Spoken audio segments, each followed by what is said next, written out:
Great. So now that we're all here still, welcome everyone again. And my name is Greg Bem. I am one of the participants of tonight's program and one of the MCs. If you're able to mute while you're not talking, that would be great, just to reduce feedback and any other technological issues that may come up. We will have a lovely program for you all tonight in celebration of Teresa's new book, Dancing with La Muerta, which we're celebrating tonight. So a little bit about the press before we get started. Carbonation Press is a small press based in Spokane, Washington, where I live, which is the lands of the Spokane people. And I have been here occupying this land since fall of 2023 when I moved here from Seattle, Washington. And I started the press as a new project.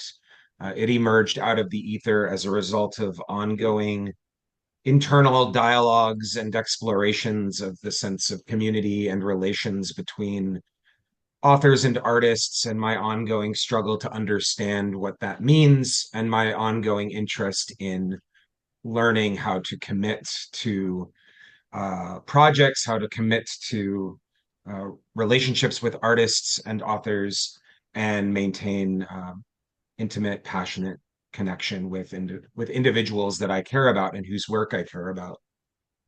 Without any other understanding of publishing, I dove in and started Carbonation Press. And since fall of 2023, we now have over a dozen author titles, including Teresa's new book, which came out this month, June 2025, and also two anthologies, including the latest anthology, which came out also this month. It is still being printed, but it's technically published. And that is a collection of short stories by high school students at the community school in Spokane, all influenced by, whether through embrace or rejection, generative artificial intelligence. And that anthology is called AI Ate Our Homework. Yeah, we have been doing a lot of fun, interesting things. As before the program started, Theresa alluded to my interest in odd texts, odd books, really an understanding of exploration of the text as an extension of the author's voice, and thus does convention need to even exist in that sense? What is convention? What is conventional? How can we just put out something we care about and truly love? And that is kind of the gist, the vibe of Carbonation Press as we move forward. It is both regional and global. We have international authors now published through Carbonation. We have Cascadian authors. We have one Spokane author so far, and we have other authors from other parts of the United States and Canada. So it's a very kind of amorphous and web-like presence, and we'll see where that continues to go. And we're exploring new things as was shared earlier. We're exploring what it means to be a publisher by way of things like non-textual media or auditory or um, otherwise when it comes to presenting the text. So we have the Bandcamp that was created through Teresa's book and will hopefully be used for other books going forward. And we have events like this one, and we have presence at others in other spaces, and embedded um, presence in book fairs and cultural events and that sort of stuff. So pretty awesome. I still don't have any formal publishing experience, so I'm kind of like really into being this anarcho rebel DIY publisher that seems to figure out making books with cool artists like Teresa. So that's me. Um, I'd like to just mention that there will be some links posted in the chat for you to explore on your own time, including a link to Teresa's book. And if you have any interest in learning more about the press or even perhaps considering working with me on a project in the near future, please don't hesitate to reach out. I will throw my email into the chat soon as well. I think that covers carbonation and the general intro. I hope that you all are well. I hope that you're all wherever you are on the lands you're occupying, you're finding a way to respect that place and find good energy in it and honoring the indigenous and personal stewardship of that land. And as we come together in this very globalized Zoom room, um, we can think about us as a community coming from many different places with many special histories. So I'd like to now introduce the first of the readers of this evening. We're going to have three readers, including, of course, Theresa Whitehill. Theresa will be preceded by Roxi Power and Devreaux Baker. Um, I think I'm going to hold off on introducing Theresa's book until we get to Theresa, and instead introduce the other readers this evening first. So first off, we'll have Roxi Power. Roxy's from Santa Cruz, California, is a poet, performer, educator, and publisher. She teaches at UC Santa Cruz and has been involved in the Cascadia Poetics Lab and its annual Cascadia Poetry Festival, where she and Theresa first met in 2023. Also, I met Theresa for the first time, I think, at that same festival. So that's awesome. They were two of 8 co-editors of the January 2025 anthology that Carbonation put out, Winter in America Again. Poets respond to the 2024 election. I will throw Roxy's website link in the chat as well. And with that, welcome, Roxy. Thank you for being here. It's always a pleasure to see you and hear what you have to share with us. Oh, thank you, Greg, for and especially Theresa for inviting me. I'm just so moved, and for all the projects. I'm blown away by all you're doing, Greg, and always by everything you're doing, Theresa. And y'all have to stay because Theresa's probably one of the best readers of poetry, and the fact that that Greg has figured out a Bandcamp audio version is going to be amazing, amazing. So I'm excited. So today I was supposed to be in Boulder, Colorado, part of the Naropa University summer writing program, kind of hoo-ha. Had a little issue with my back, and I'm at home in Santa Cruz instead. So this is the poem that I was going to read at their big jamboree for the launch of their journal called Bombay Gin. A weird name, huh? And the theme of it is the strangler fig, which apparently is a form of a tropical plant ficus that parasitically lives off of other trees, wrapping itself around it and creating a really beautiful form of murder. Basically, all the vines around another tree creates something really beautiful. And this piece is called Be a Caribou. The past is a parasite, a dwelling made of fingers around your throat. Now, when you speak, it's to yourself. Ruminant that you are, you chew and chew. Antelope, cow, or caribou. Choose your own avatar in the parasocial, an illusory kingdom where you are not prey. Interact with screen icons as if reciprocal. A light is left on in the bathroom like the buzz of your phone, lit at all hours, waiting for you to visit. You turn things off to see what's inside the cinema of your mind. Like a Dvorsky film, slowed to the metabolic rhythm of your nervous system. Chew the light until digested, slow. A caribou grazes on shoots through the snow at dusk. Enzymatic thought seeps through the glow of winter's dull blue as if muted by stained glass. A cathedral in your skull. The only screen that escapes, the strangler. Parasocial interactions, PSI, a diagnosis. Love, flattened to fit in your pocket. Parallelogram of pretense, a physiology of flickers, all aflutter in your cortex, where all the best flicks are, even the regurgitations. Chew that with your 4 holy stomachs. Done, says my phone when I send words away. control yourself before you yawp. Be a caribou and carry us across the glistening silence. Wherever your fancy lets loose a little jouissance, a little elevated yawp, it gets triangulated by history. Someone is waiting to future fire us. Someone is waiting to carry us to an ice cave where we all fit, for now. Someone is trotting over ice with their large, sharp hooves, crackle grunting during the rut.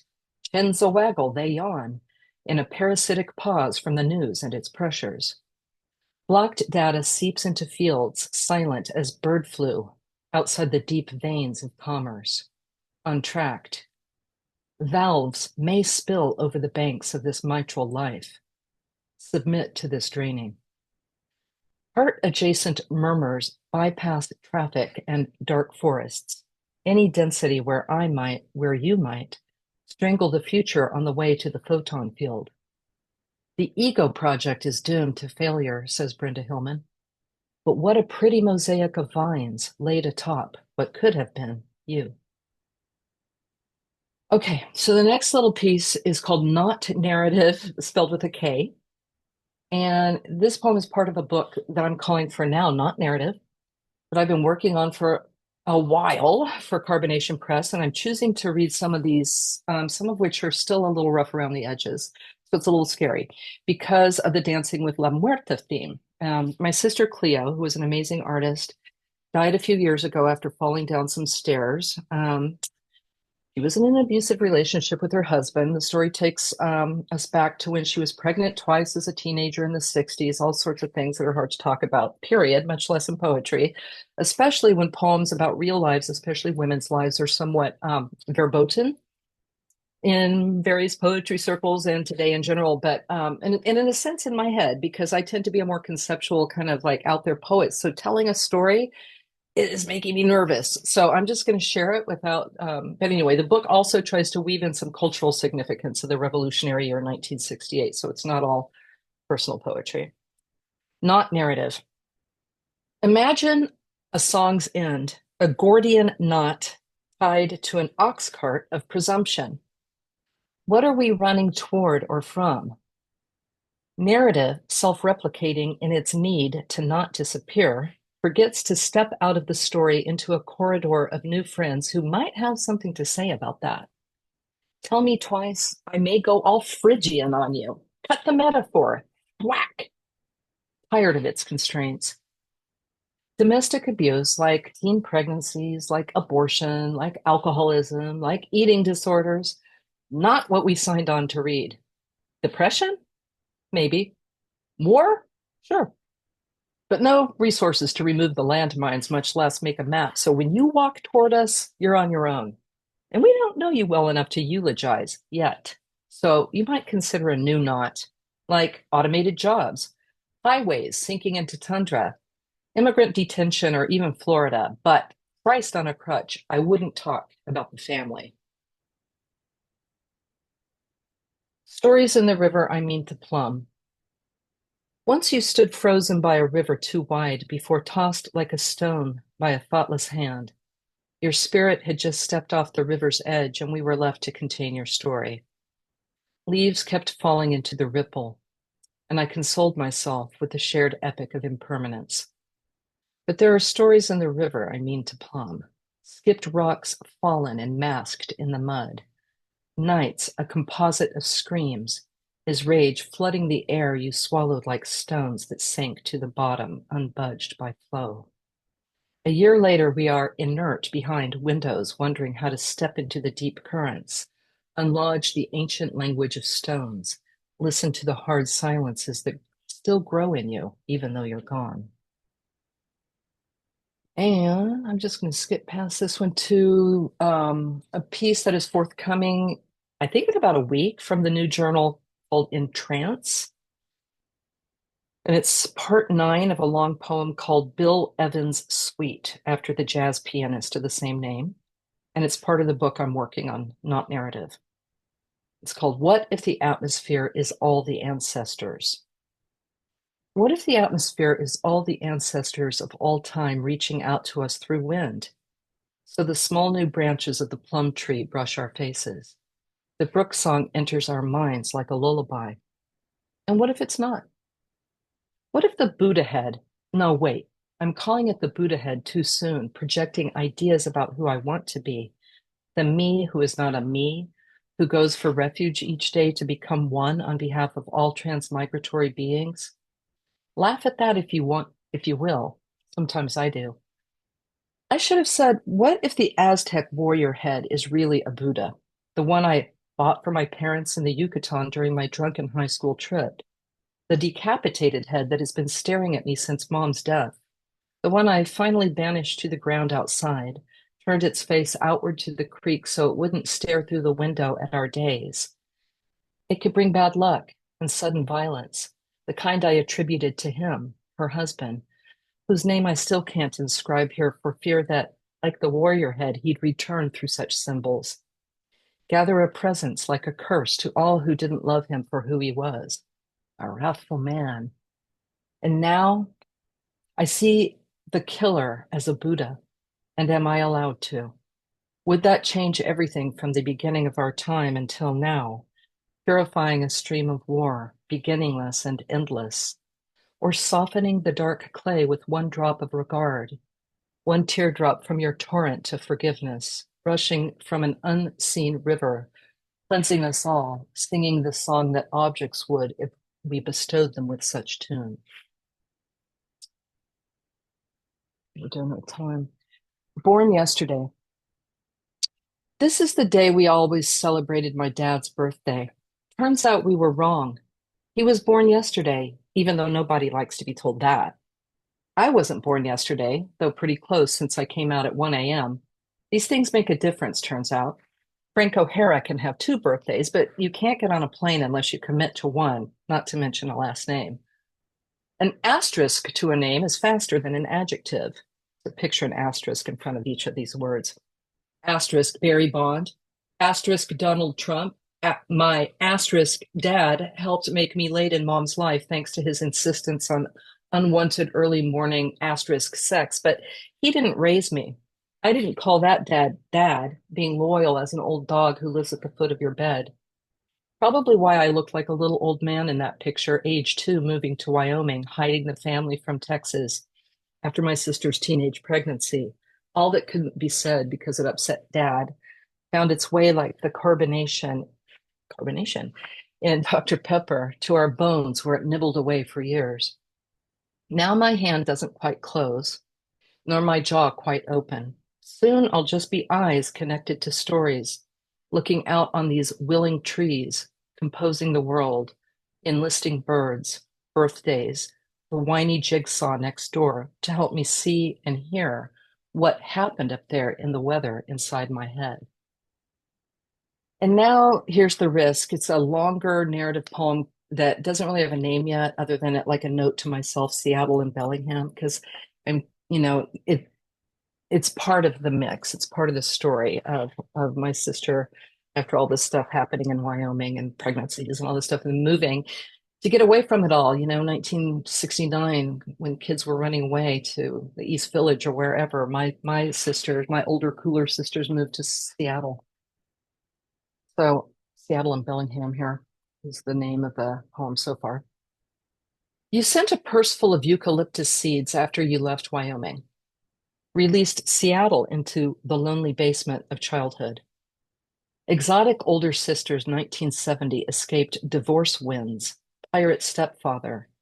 Second sister fled first to Seattle to lose virginity, try acid, get poor, paint, become a lesbian, all in a year. You, the oldest sister, followed, swirled into a band called Butterfat as the girlfriend. You both wrote or called home hungry a lot. I learned to look at food like it was wrong. Just an exotic dinner story to mom. And then when their dog Alfie ate their drive-in hamburger, leaving only the onion, they couldn't afford another. That's why they're so skinny. Thanksgiving, you brought your cattle dog to Wyoming in a station wagon full of puppies and a guitar player who looked, of course, like Jesus, along with his band to drip gravy from beards on mom's white lace tablecloth. The one with the cane didn't speak. 6 years later, this one moved in with you in a thin-shelled trailer. alcoholic winds of Casper, Wyoming howling through the cracks. He was still silent, sipping berry sweet wine, his face a mask. I could see your hair, color of blackberries, sharp against the white washer in the trailer's narrow hall. You cut glass there, soldered your first fragile pieces into a window of forms through which we could see the world as through a cathedral on the inside of our skulls.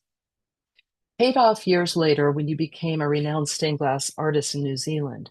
For now, your alcoholic boyfriend 10 feet away in contrapuntal. Why would you unchoose Bellingham for this? Deep in the mountain's belly, an oar pulling you back to a reckoning with the girl you escaped as though she were your warden. For now, smells of garlic and lemon on thin fingers, appetite squeezed to a small eucalyptus seed, hardened by fires and dysfunction, tucked like a talisman into a silk purse, for little sister left to bank at the fires of childhood, alone but with stories in the orange shag den. Christmases, sisters returned with guitars, paint tubes, bugler cigarette papers, knife shark cheekbones. Next section. When I was 11, Mom somehow agreed I could visit you. Like I said, this is a prose poem, okay? Narrative, long narrative prose. After a plane ride alone to Seattle, I soon learned food was not a given each day. No gas money except what Mom sent with me. Scent of garlic and lemon filled the car. 110 pounds poked through holes in your leotard. We'll get some food at a friend's. Cold night on a wooden floor. The next day, a miracle smoked salmon someone dropped off. We nibbled, then left it for the friends. Drove to Bellingham. You drank tears for a man not there. I was there, unlikely witness. In the photo, a butterfly on my finger. 1975, the year after Ted Bundy didn't get you despite your profile. Long, dark hair, thin, university neighborhood. One night you heard noises at the window, slept at a friend's. Next morning, a woman next door was raped, killed. Probably have given trigger warnings. Sorry, everybody. I forget that. A year later in Bellingham, I sensed the thin silver strand knotted with close calls, notched with precarity. Survival stories saved for Christmases. Sister legends, starving artists rolled drummer tobacco, long fingers tapering yellow to the nubs of each cold day. Onion on a bun, Mom laughed over corned beef platter, Johnny Walker bourbon ice clinking. Everyone's lives, a story to drink. Lush life in the background, soundtracking and smoothing the close calls, the last husband, all getting smaller in the rear view. I wonder how the poor are eating tonight. Stepfather laughs at stories like they're just stories. A meal that never ends after bodies fade to Polaroids. Their acid smell, their autumn colors, white framed squares peeling away from the 70s. Finally, a morning in Bellingham, I return with your ashes. Thin sprouts of rain outside hotel window make memory's room cozy until I enter it. I haven't found your cottage where once I was a baby hippie on the cusp of teen, when one becomes a whole new person. Like someone just dumps an urn of childhood into a frothing wake of river. Oops, the you we love is lost. When the child you were was dumped into the wake, a baby emerged from the precise spot of relinquishment, like Aphrodite from the froth of neutered Kronos. Dad was Kronos. When Mom told him his 14-year-old was pregnant, he ripped off his watch, threw it against the wall, stopped time. Everyone frozen in that moment forever. Chronos, chronological time. Christmases, we recounted the years, stunned, stuck as the watch is secondhand. In Greek mythology, God's babies are often placed into human arms. They find out later they are special. A baby from a baby makes a continuum. They bob down rivers away from families who bury grief's umbilical in the silted banks. A whole lifetime on river's edge, knowing something is growing in the silt like a tether, a baby snake coiled in its desire to slip its own knot, dislodge a pebble of memory. something relinquished below the black stewpot of shame. Our bodies can't help what they carry sometimes. Punishment lingers in cellular walls that thrum with enclosure.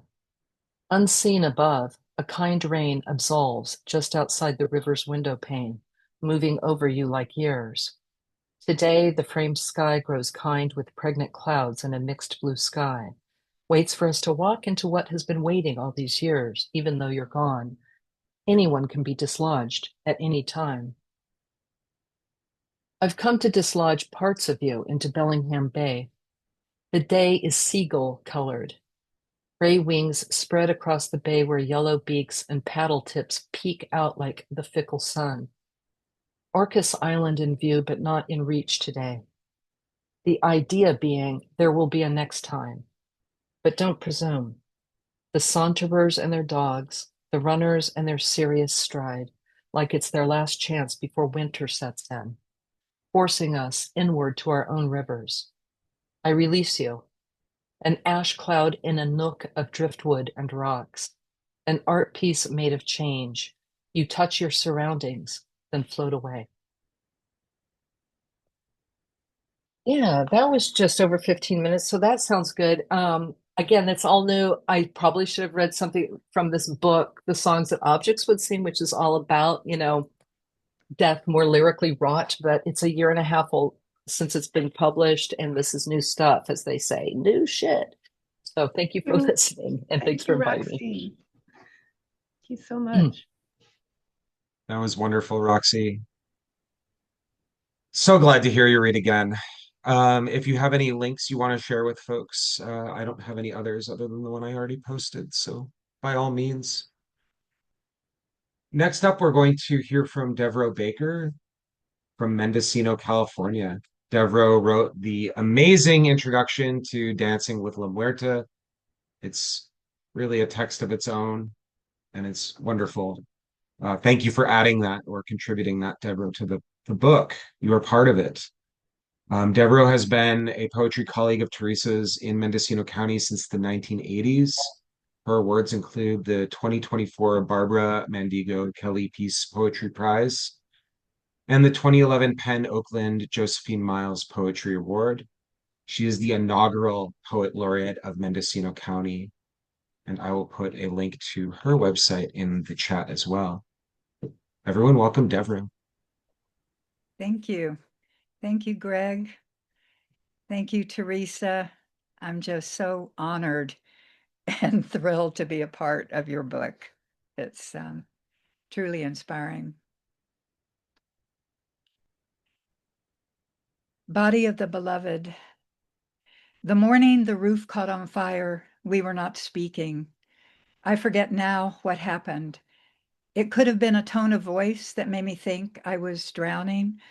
Could have been a hell resentment entering me like something familiar, rising in dark water, swelling higher and higher, until all my seasons were storms and I was a hurricane.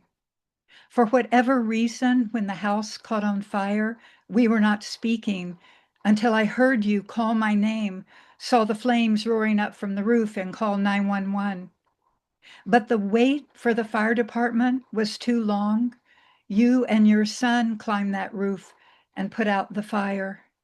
I watched you standing up there, mythic and all that smoke, and thought how it only took the damn house bursting into flame to make me swear I was done with small things that could never match the sight of your body stepping out of smoke and fire, clothes black with ash, hands burned. When you climbed back down, I looked at your face and saw you as though for the first time, felt you in me like a great thirst, and knew this is our meeting place. Beyond measurement, beyond beauty and terror, where blood loves the way of veins and darkness becomes light, where there are no road signs and ghost deer drift with smoking hooves. This is the crossroads where we meet face to face.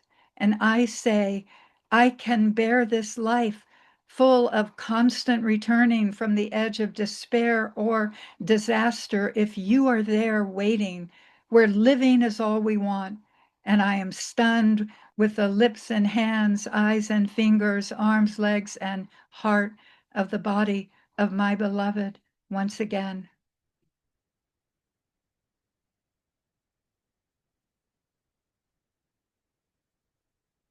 I'm going to read a poem now that celebrates the power of poetry and music to heal. And I will also say I am married to a blues musician, which was one of the portals for writing this poem. It's called Blue Requiem. Tonight, the sounds of my neighbor's bass guitar remind me that the blues come from some geography of the wandering spirit, like Odysseus, forever searching for the way home again. The journeys of body and soul always begin in unlikely places, from ancient deserts filled with the arc and curve of wartime flares or drumbeats of nomadic tribes, to baywater shacks of gumbo kings anxious to elevate lives with food and music way beyond hunger or pain. It is no surprise that the blues followed a crazy path from slave ships anchored in terrible southern harbors all the way to bars in Mississippi, Chicago, and New Orleans. It was in how Gertrude Ma Rainey resurrected the image of a woman losing her man, and Bessie Smith became the undisputed empress of all Delta blues, teaching us that sorrow always holds hands with love. The Reverend Gary Davis moved gods and goddesses that slept inside the temple of our bones to shake loose lashes of lightning in the form and shape of dance moves that exhilarated the soul and set us free to traverse the sweet corridors of flight over and over again. Robert Johnson stood at the crossroads and called to all of us to shake free of whatever binds the soul and move outside the confines of a life to touch the splendid body of a morning that night had spent hours undressing. When I walk down to the blowhole that sits at the edge of the ocean and listen to the rise and fall of waves that signal a new day, I hear a background of blues snaking its rhythms past slavery's chains and alcohol-fueled visions. I move into the realm of blood, sweat, and tears of future generations that gives birth to an elemental jive, a smoky infusion, beginning and ending in some feast of notes where we all sit down together, loosen our clothes, and feel the ship dock in that lonesome harbor. This must be how the blues resurrects the misbegotten, forgotten, disappeared, and abandoned heartache that resides in our terrain of ghosts, the place for marginalized voices to gather with their sheet music for the newly risen, so that choral reckoning we've been waiting for all our lives can finally happen.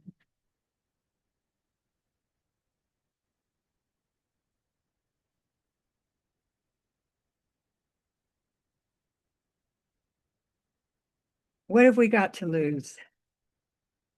When the fox ran in front of my car, I stopped and saw she stopped too at the edge of the road, was looking me in the eye. I rolled the window down, thinking she would run now, but she stood, paws rooted, like a firm apostrophe of fur in a magical realism tale about women and foxes, and searched my face for something. Food? She looked thin. Was she hungry?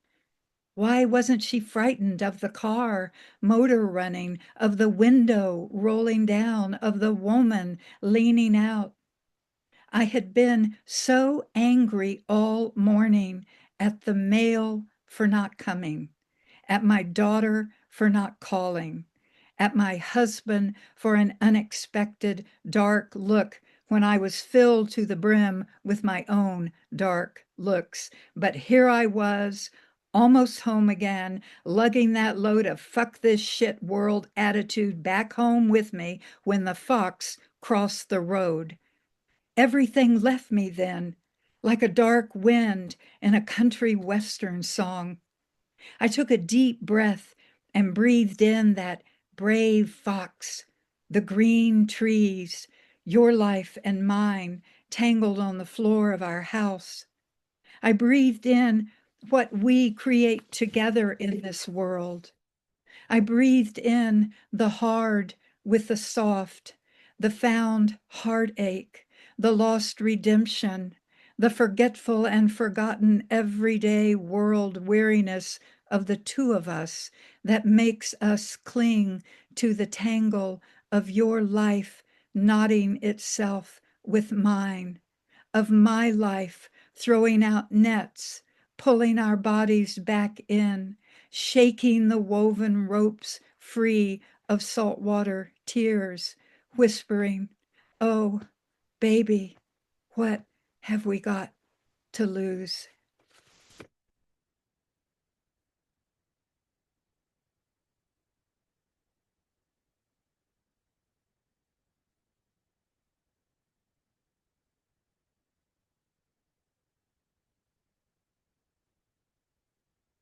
Incantation for a healing.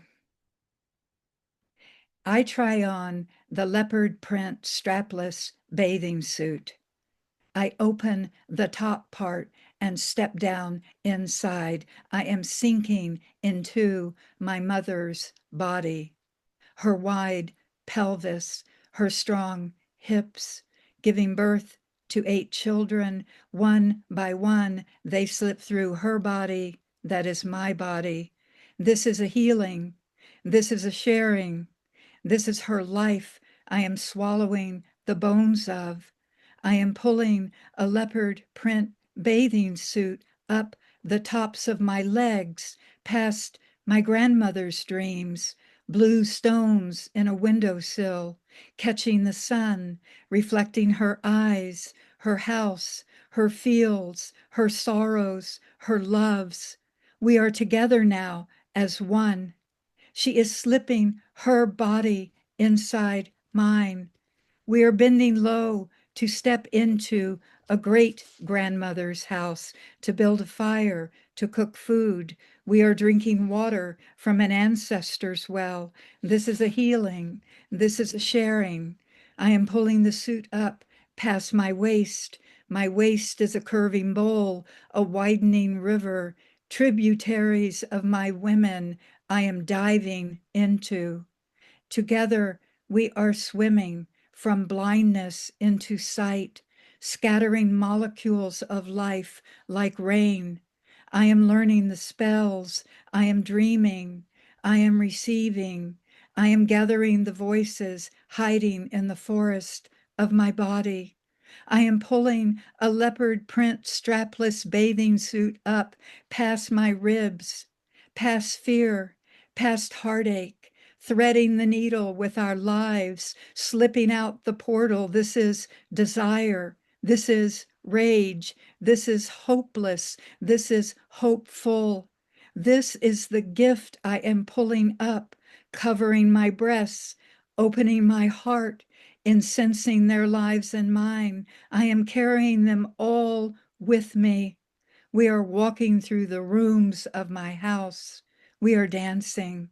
We are wearing a leopard print strapless bathing suit into this day that together we are all jumping into.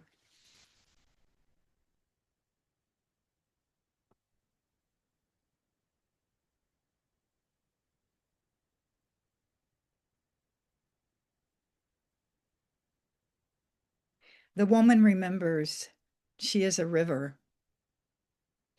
The moment was swinging like a light in her arms when she remembered she was a river. The wind was creating havoc in the branches of her hair. The tornado was dreaming spirals of cars and 1 or 2 cows in her tunnel. The rain was a hexagram of forgotten intentions. The prayer was a small fist uncurling inside her mind. Her mind was awash with laundry to do and children to care for. When she remembered the tug and pull of currents inside her womb, when she remembered shorebirds creating hieroglyphs in her throat, the husband was calling her name. The dog needed to go outside. The garden needed tending. The goats needed milking. When she remembered the smell of salt in every wave and the bleak courage of stones on her south-facing riverbed. The trapped moon inside her face sent fractured light across her shore. The wood needed stacking, the porch needed sweeping, the bills needed paying, the cat needed stroking. When she felt a generative wave beginning in her toes, when she remembered the beginning place of seeking and finding, when she felt the lucky tide of infinite possibilities crash through the doorway of her soul and set loose the tsunami of herself. And like a river, she was finally flowing into the sea.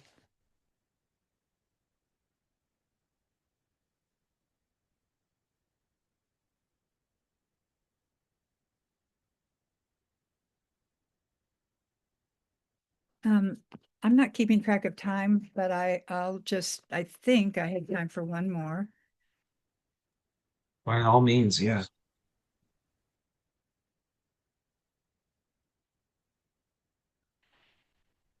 Um, I just have to preface this by saying Theresa allowed me to spend the night in her house when I was doing a reading in Ukiah. And while I was there, I looked through this book called A Dictionary of Obscure Sorrows, which is an amazing book.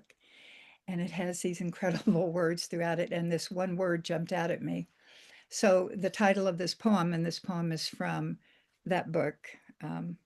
The This is Heart Moor. My friend says I'm suffering from heart moor, that primal longing for a home village to return to, a place that no longer exists, if it ever did. The fantasy of finding your way back home before nightfall, a time when people could still melt into a collective personality and weren't just floating around alone anymore. But this morning, the smell of skunk at the compost fills me with an unknown nostalgia for something as primal as a wild animal rooting through my leftover scraps of kale or tomatoes.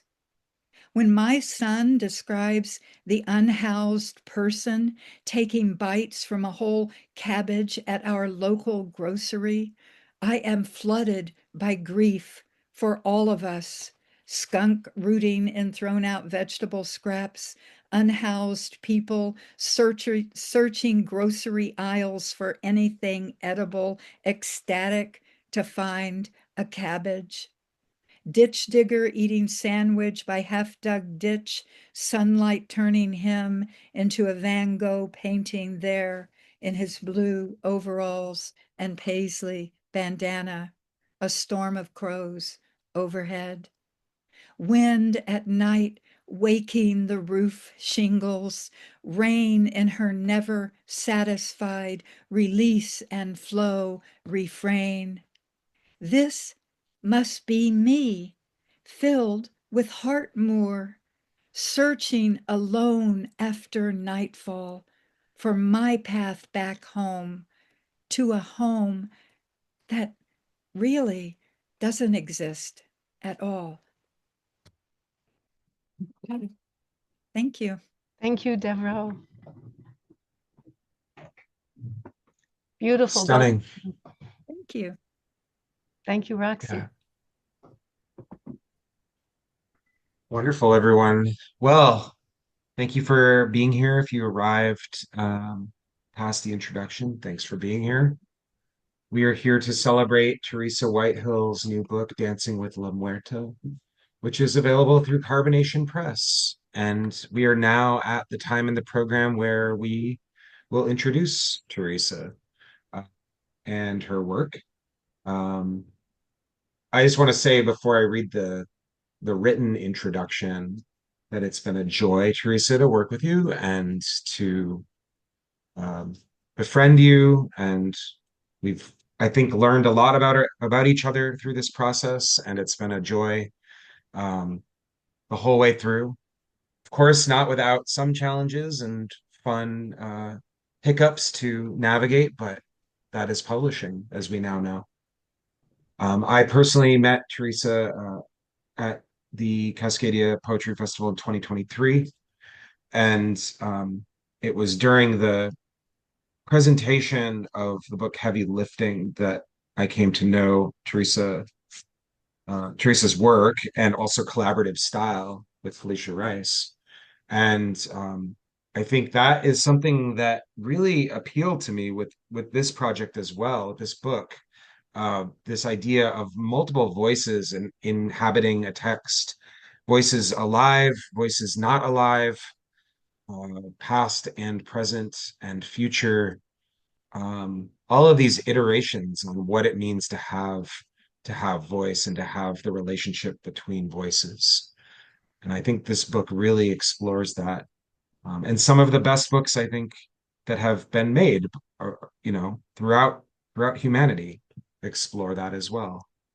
Um, so I hope everyone will find some fascination from that angle with Theresa's new book. Um, the new book is Dancing with La Muerta, and I will put a link in the chat here if you would like to learn more and order one.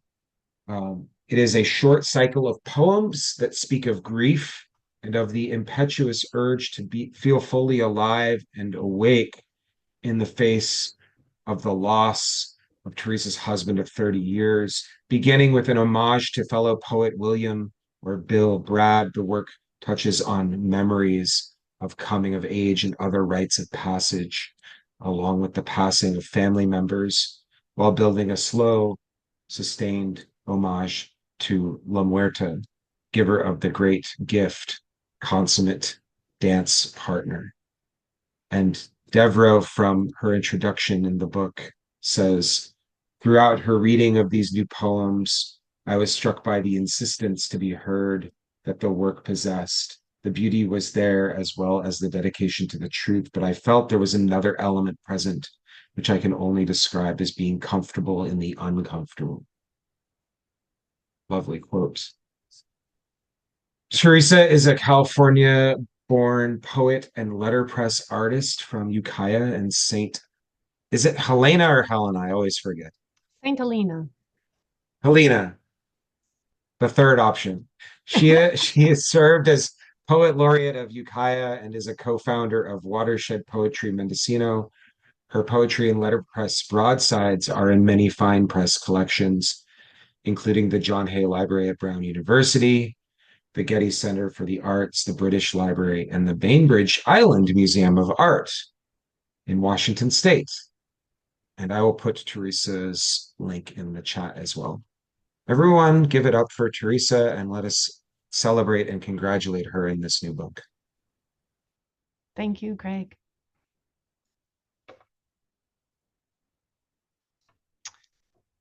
So here we go. Thank you, everyone, for joining us tonight. It's a pleasure to see everybody here. Just getting to be dusk here in Ukiah, which comes from the Pomo word for place of the deep valley. So I'm in the homelands of the northern Pomo here in Mendocino County, where I'm joining you.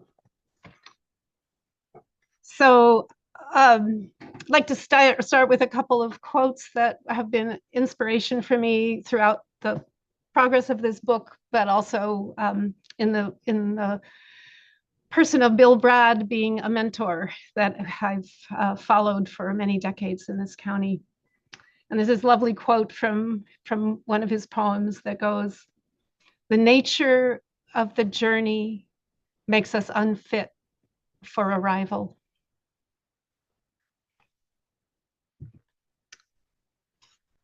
And this,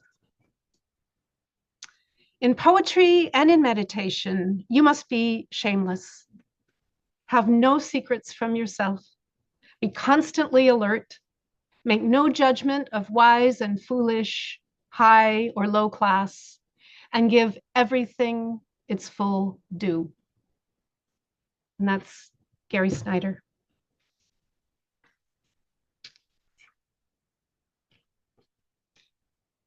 Brother Prayer. He came into the room hesitant, just as I had a few hours earlier, a little fearful of looking at her, of looking over at the bed where she lay.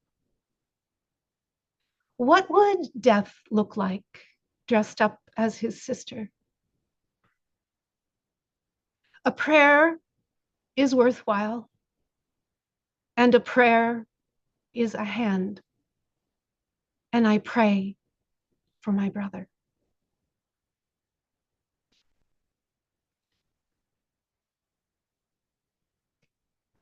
A time of bees. I couldn't eat. I was not hungry.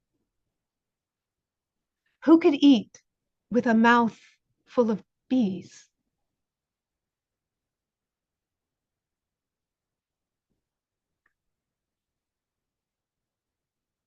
A woman near the border. In Ukraine, near Russian border, after liberation from Chechen soldiers by the Ukrainian army. I am not myself. I am different than I was before. They haven't broken me, but I haven't gotten over this. I am empty inside.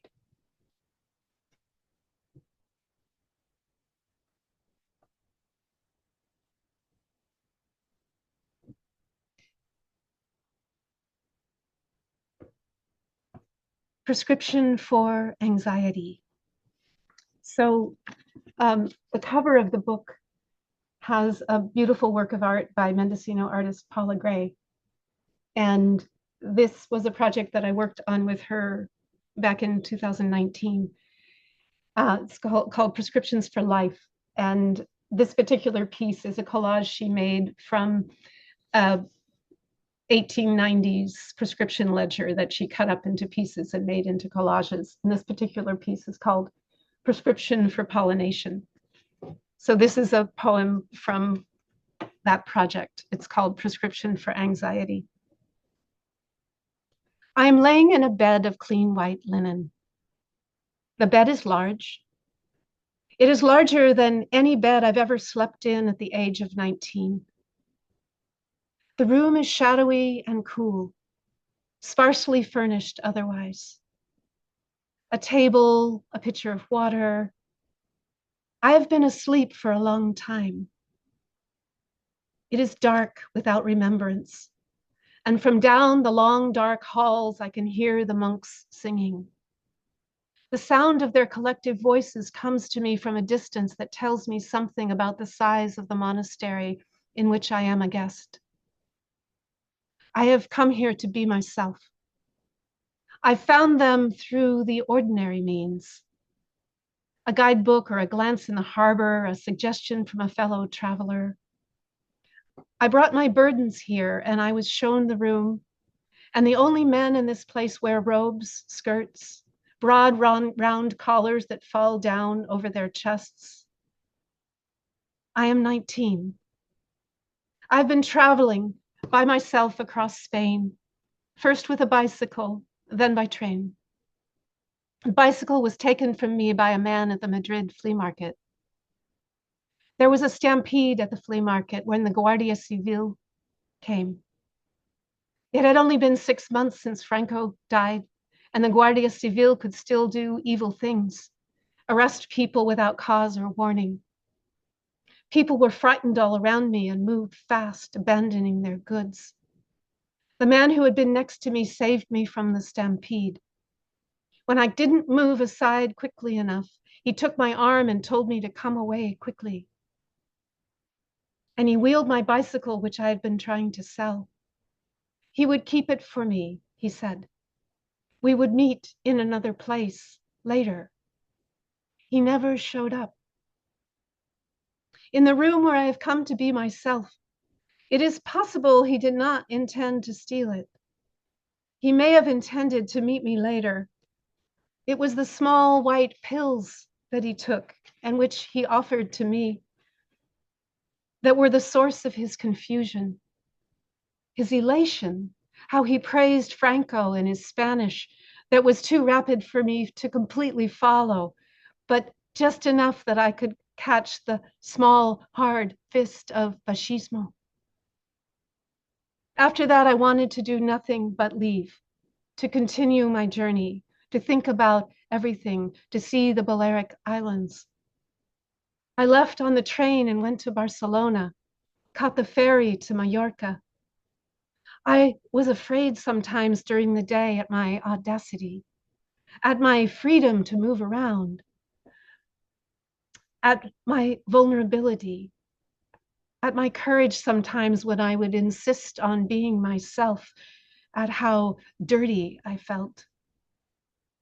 And all the while, California rang in me with a tenor voice, then an alto voice, then the voice of a child.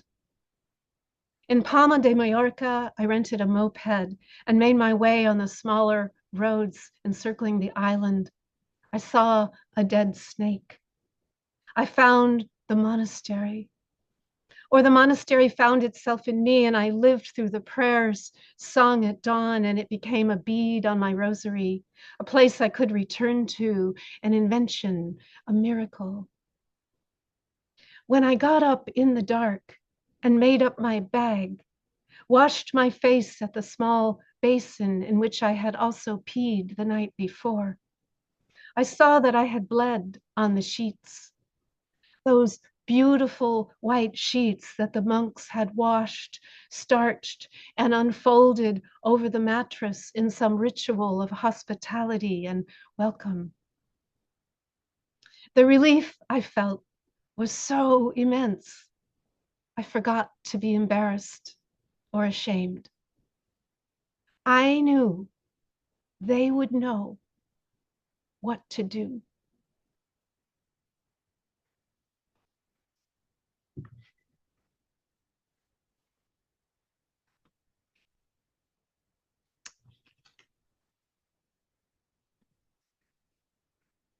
This is called Pocket.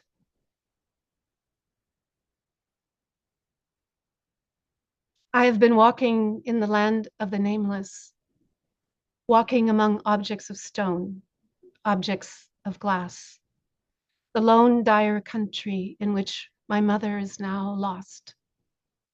I have been sleeping. For the past year, I have been sleeping or craving sleep or subtly waking or listening to messengers of sleep or buying sheets and pillowcases. Standing at the window, I've been sleeping. Friends have been helping me.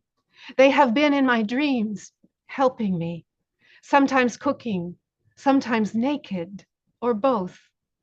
In the dreams, I am bathing. I have been sleeping so I can bathe, letting the warm water fall over me in soft rivulets, washing the way clean. I have been walking in the place where there are no names for anything, no landmarks. My mother is here somewhere, lost to me. My father is here somewhere further on. My sister here, lost. Their small names are all that's left of them in my knowing and in my way of walking and in my pocket. I've had to set aside language to come here and am left with syllables. Heat.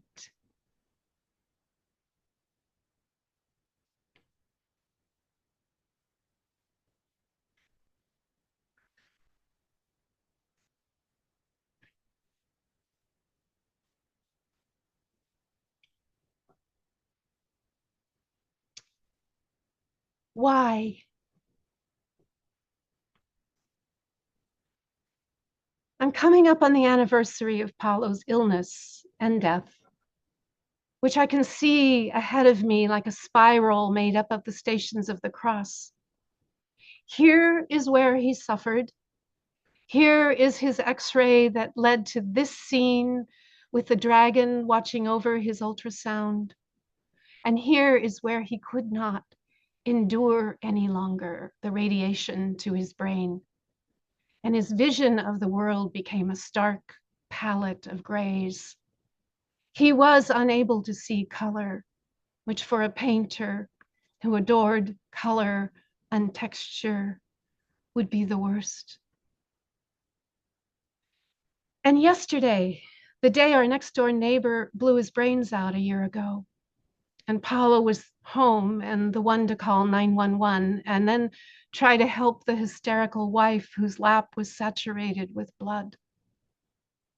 If I were a painter, I would paint these scenes rich with darker palette oils, highlighted with hints of acid green and blue, populated with murky mythical beasts and sensible but clearly helpless angelic beings, some of whom are guardians and some of whom are cautions. But the angels I had summoned or become aware of years ago, who one night I had felt and seen, felt seen, a kind of vision, but with my eyelids closed, standing guard at the foot of my bed. They seem to be gone for the moment, or I have been feeling bereft, abandoned, caught somehow in an empty emptiness. So that in losing Paulo, I seem to have lost so much else that I hadn't thought would be connected, even my own guardians. Or they have gone off to a remoter place, disfigured and transformed themselves. Perhaps the shoes lined up in my closet could become compassionate beings, or the grocery store clerks become lucent emergency spiritual technicians and wear golden shields. Stories are written about Orpheus following Eurydice to the land of the dead and how he tried to bring her back but failed. What's not told is that when he realized that by looking back at the last moment he had lost her, he followed her all the way back down to the river. I also don't know if there's a story about whether he ever managed to make it back out.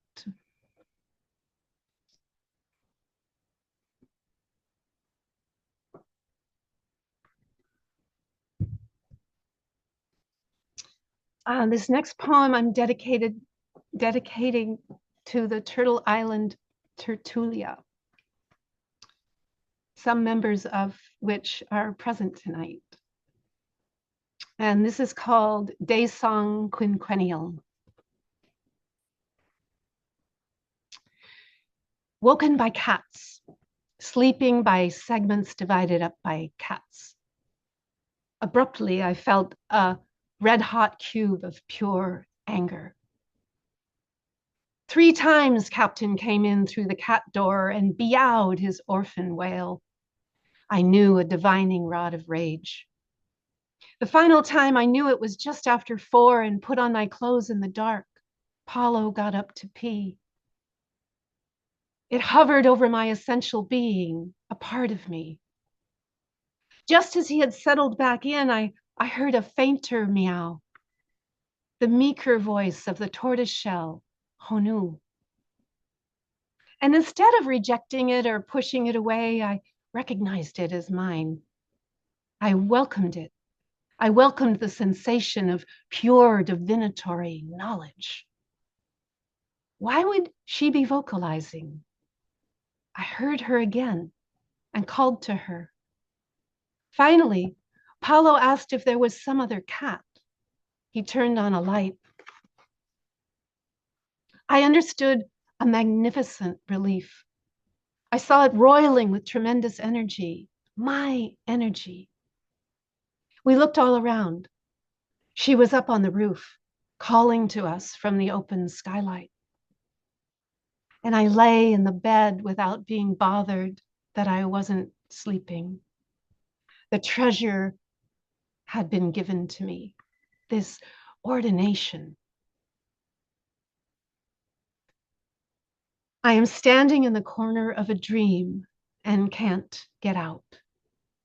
The dream doesn't have enough room for me to exist, not enough room for me to tranquilize, not enough room for me to thrust myself blazing or emboldened. 110 degrees today. I would tender myself, extend myself, the soft slip of powerful engines through an oily sea. An earthquake could come and wipe all this away, all reason, all planning, all tone. Last night, I stood at the bathroom sink where the mirror was spattered from months of teeth washing. I have not cleaned the little bathroom in the little cottage for months. The toilet is fetid, the mirror cloudy, the backyard a blasted former garden relic, the rose bushes stunted, little thorny twigs emitting not even leaves any longer. Only the honeysuckle covering the back fence thrives, or at least hasn't died. We don't water in this drought, but it's heartbreaking. The plants along the stone water tank no longer getting the generosity of the leaking tank ever since it's been sealed with plastic. The earth poor. Explicit agony. But I send the blessings anyway. I was enthralled, then appalled, then miserable. Now I pick myself up again.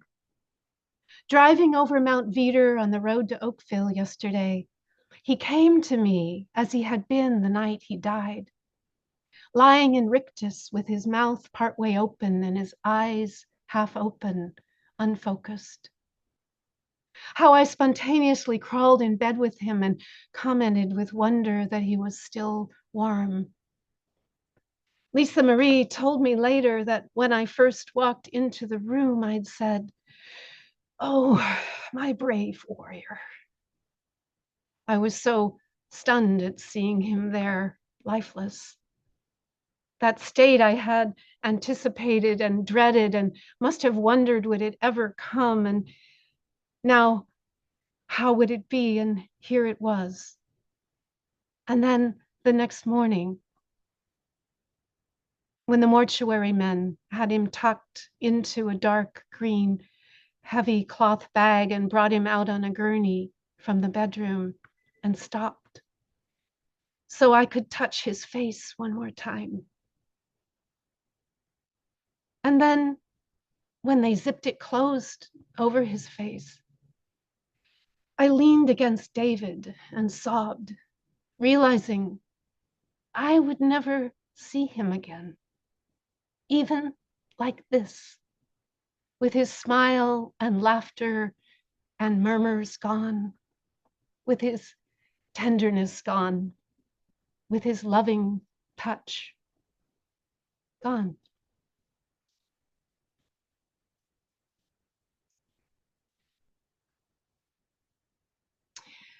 I'm gonna close with one more poem. We'll hang out a little bit for anyone who cares to stay and unmute and chat.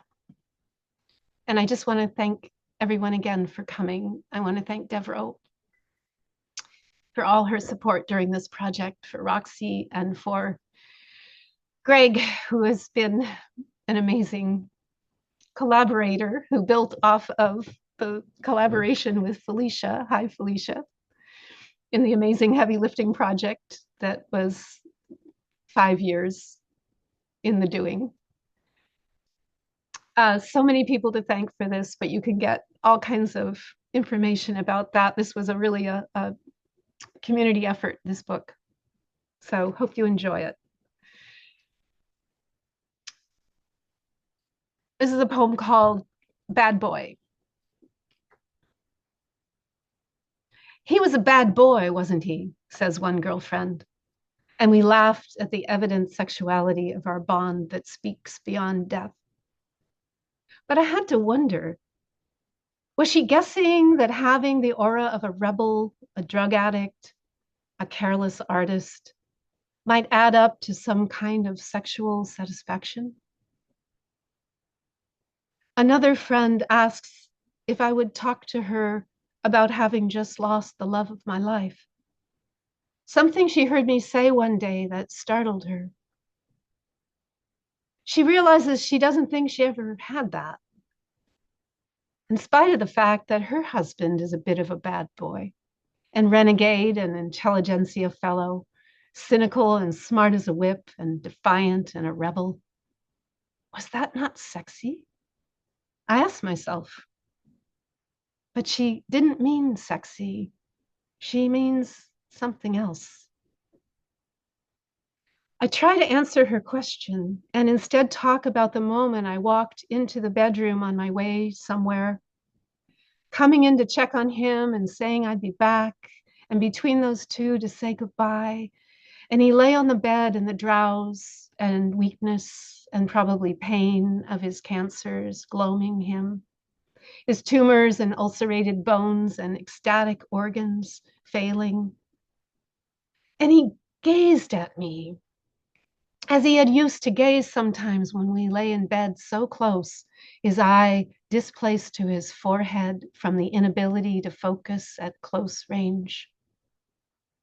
And I stood next to the bed above him, feeling impossibly tall, as if I'd suddenly been stretched. In my jeans with a snug belt and a short cropped sweater, my boots lifting the back of my legs a bit, giving that hyperbole of angle, of tipping, of being on the edge. And his hand trailed out from the bed covers so that his fingers grazed almost imperceptibly across the crotch of my jeans, almost not touching. And as he did so, his eyes melted into a look of such longing. It may have been one of the most erotic moments of my life.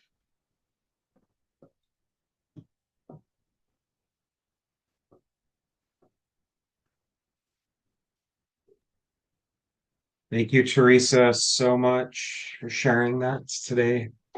Thank you again to Devreaux. Thank you to Roxi. Thank you to everyone for being here on this Sunday.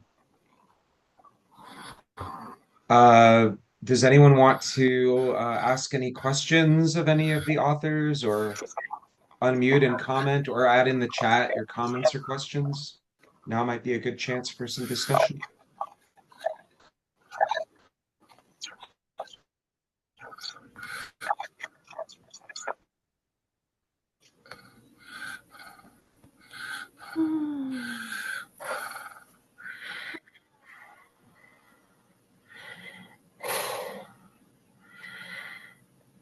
I could ask Catching my breath.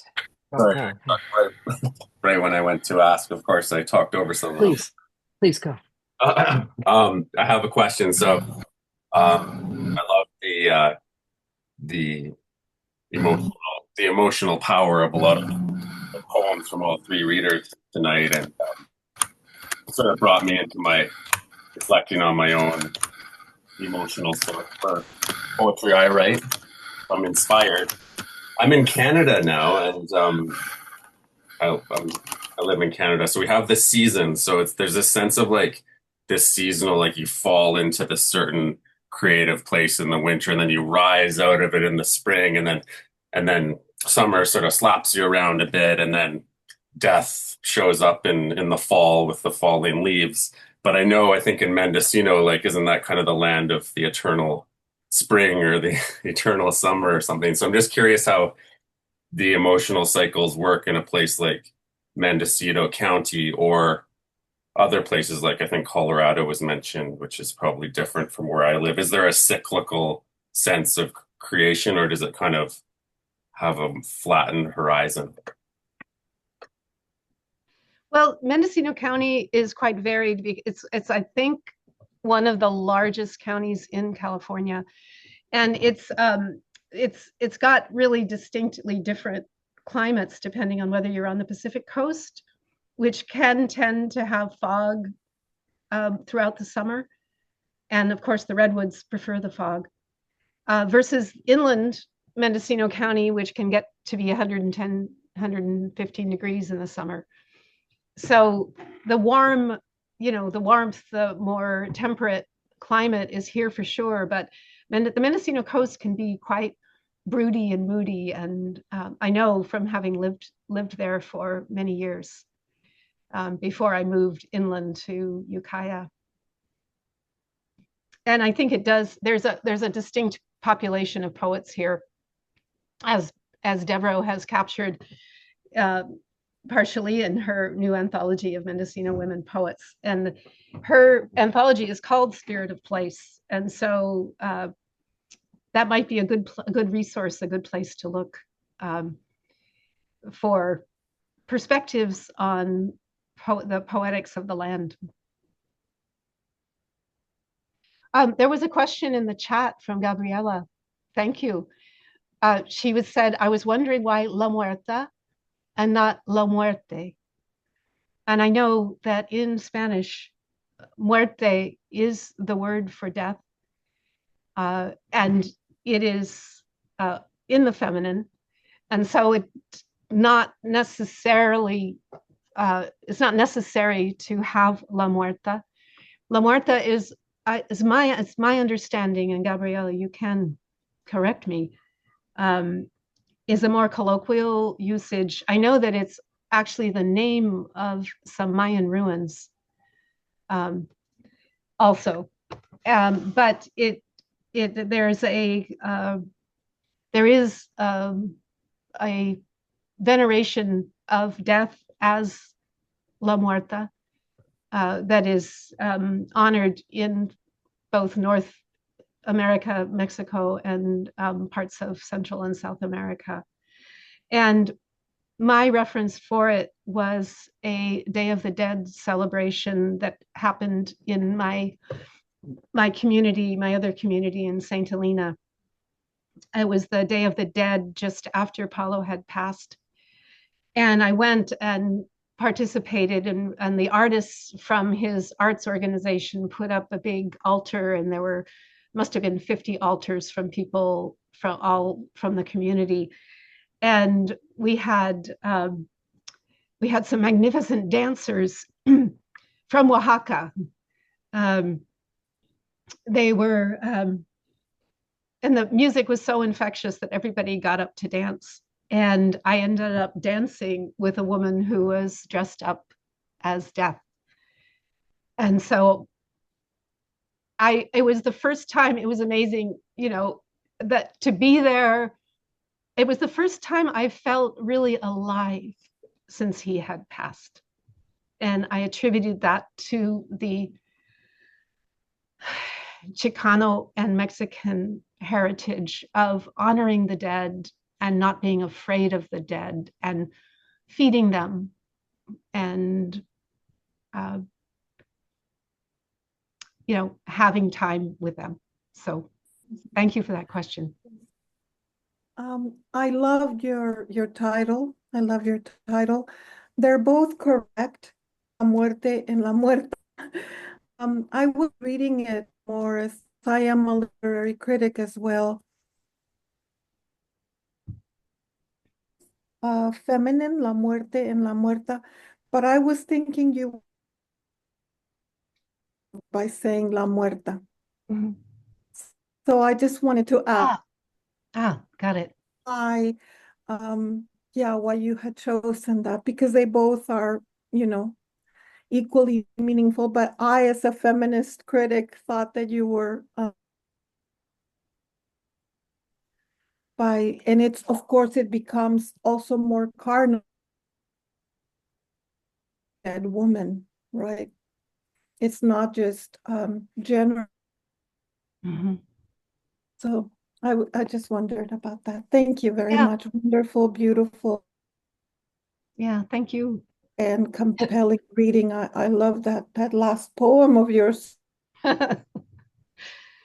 Yeah. Can I follow up on that a little bit as well? The feminized figure of death. I don't know if you've seen Cocteau's version of the Orpheus myth, his film called Orphée, in which Orpheus, who was this kind of, upstanding national poet who is, very recognizable as a conservative poet, falls in love with Death, who's this beatnik woman in a black dress, and like his poetry totally changes. And when you talked about, I don't know if Orpheus ever came out, but it's interesting because to me, I think one of the myths was that Orpheus kind of invented the blues in the sense that he came out, one of the myths is that he came out and started singing sad songs.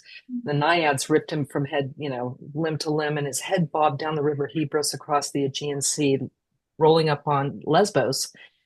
You would think all those angry lesbians would rip him to even further shreds, but no, Sappho and gang were like worshiping him as the god of lyric poetry. And I'm just wondering, both of us are in a sense really inspired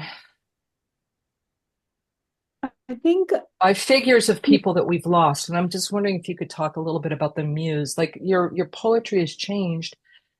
Paolo hasn't been gone that long, and yet you engaged in this so quickly and so deeply. And I'm wondering if you can talk about the figure of Paolo, the figure of death, whatever you want to, as it affected your poetry and how your poetry changed.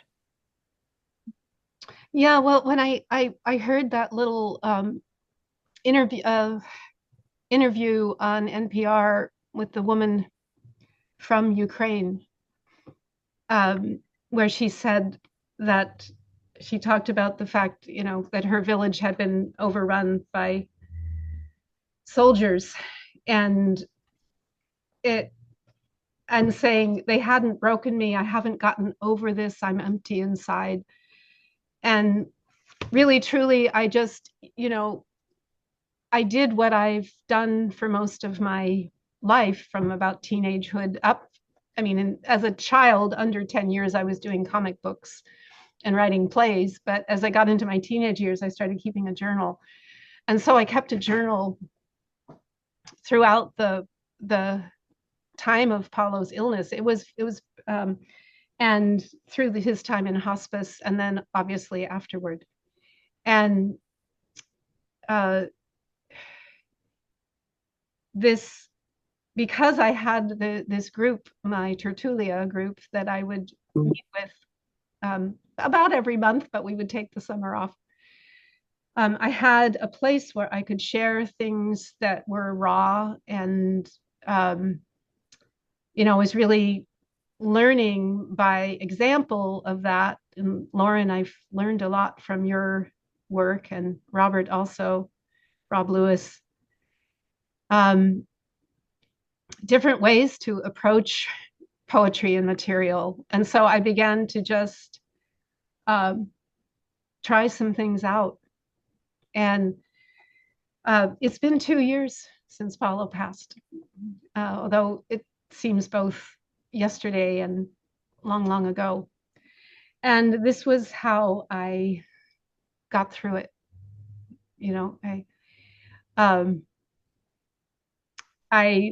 I identified with Orpheus, who followed his beloved all the way down to the river Styx. I did feel like I had to go all the way with him. And then there comes the conundrum of, but I'm still alive. And I guess at some point I'm going to have to find my way out. So these poems, in a way, they were a chronicle of that journey. And by writing them, by sharing them, that was the medicine I needed. I know they're very personal, but I have this strong feeling like death is not a personal thing. Death is a very universal thing. And if I can resonate, if anyone else resonated with them, if anyone else felt some kind of articulateness about these states we go through when we love someone who is dying, then that's great. You know, the poems are cathartic, yes, but if they were only cathartic, it wouldn't be poetry. So anyway, those are just some my random thoughts in response to your question. Thank Beautiful. you for that. We have Katie here, Katie Zeal, who's along with Gabriella, are the two of the other co-editors of the Winter in America anthology project. It's great to see you both here. Theresa, I just want to first say how much I loved your poems. I've heard some of them before, but this really was like the first time. And what I'm most struck by is how much feeling you brought to this reading. I'm just blown away that you were able to be so raw and so present. That can't be easy to do. And it's really interesting because today I just read a quote by E. E. Cummins that said, you know, poetry is words that feel, I think is what he said. And that really struck me. I'm like, yeah, that's what the distinction is with poetry, is that there's the feeling there. And I felt that so much with Roxi and Devreaux, your poetry too. It's like, it was really strongly felt poetry. So maybe if anybody wants to talk about how that works with them, how they access those feelings and make sure that the feelings get into the poem and past the mind, you know, which will edit often that rawness out.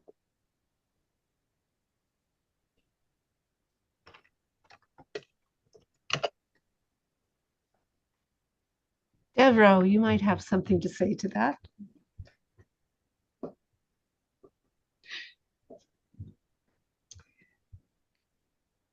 I also want to share here's Captain, Oh. who appeared in one of the poems. All right. I don't know how to answer a question like that, actually. Accessing emotions, is that what you're asking? And Well, I don't even know if it's a question, but yeah, how do you go towards the feeling, or is it something that just kind of comes on its own?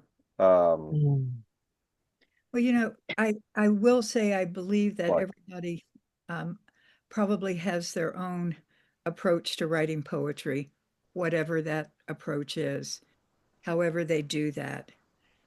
For me, it is like a door swings open and some image comes forth. And at that point, um, it comes. And I do not censor it at all. I let what is ever there come forward. Um, and you know, and I think that for me, there is something about trying to honor the truth, whatever that truth is, wherever that truth leads me, and going with it. And if that results in something that brings forth a great emotion for me, I hope that at some point that also there is someone else out there who, when they read the work, they also can go, oh God, I have felt that. I can relate to what this person is saying. And I thought I was alone with it. And but I don't consciously begin to write a poem with that in mind. I think I'm just totally, opening and then letting it come out and not censoring the initial feeling. And then, of course, you know, doing my editing and editing and editing, all that kind of thing. Yeah. And I don't know if that answered your question or not. It was a great answer, I thought. I'm also interested in what Katie has to say because as you know, there were 8 editors of the book, Winter in America, and we all had our different poetics.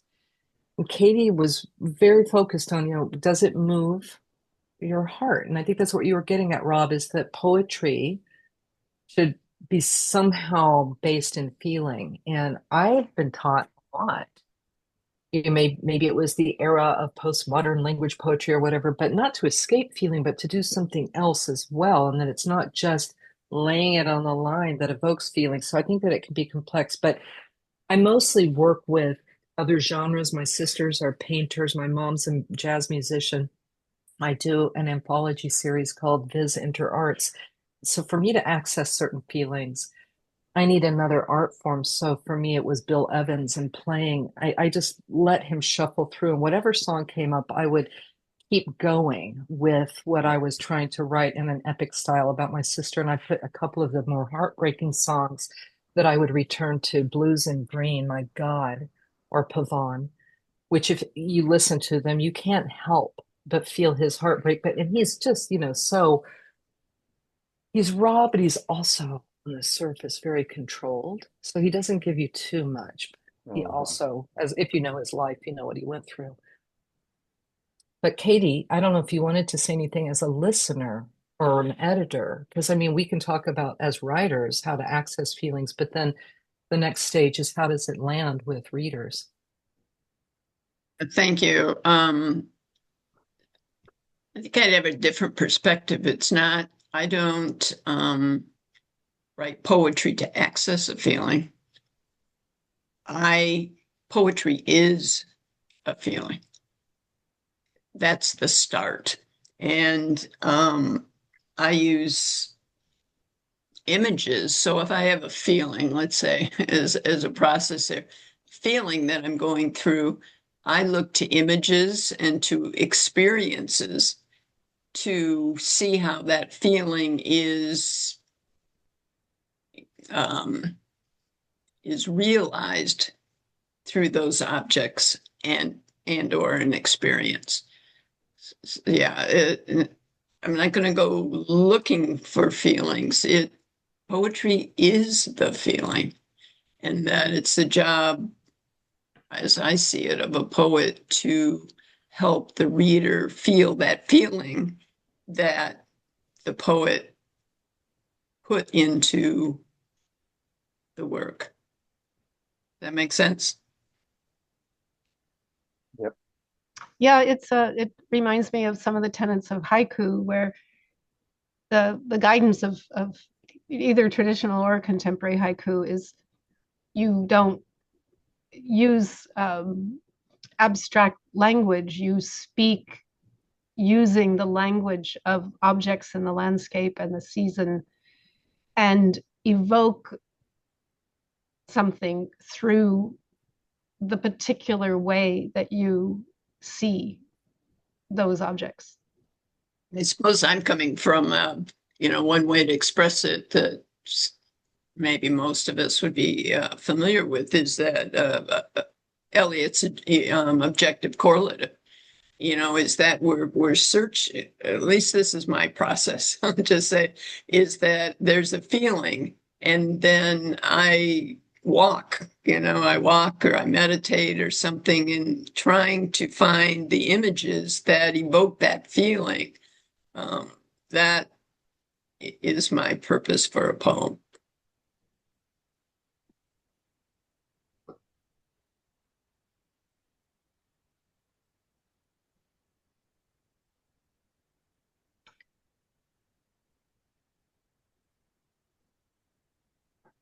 Thanks, everyone.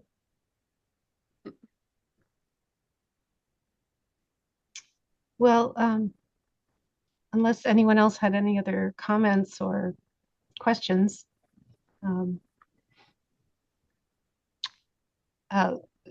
Remember to save the chat if you want to save any of the comments that were made.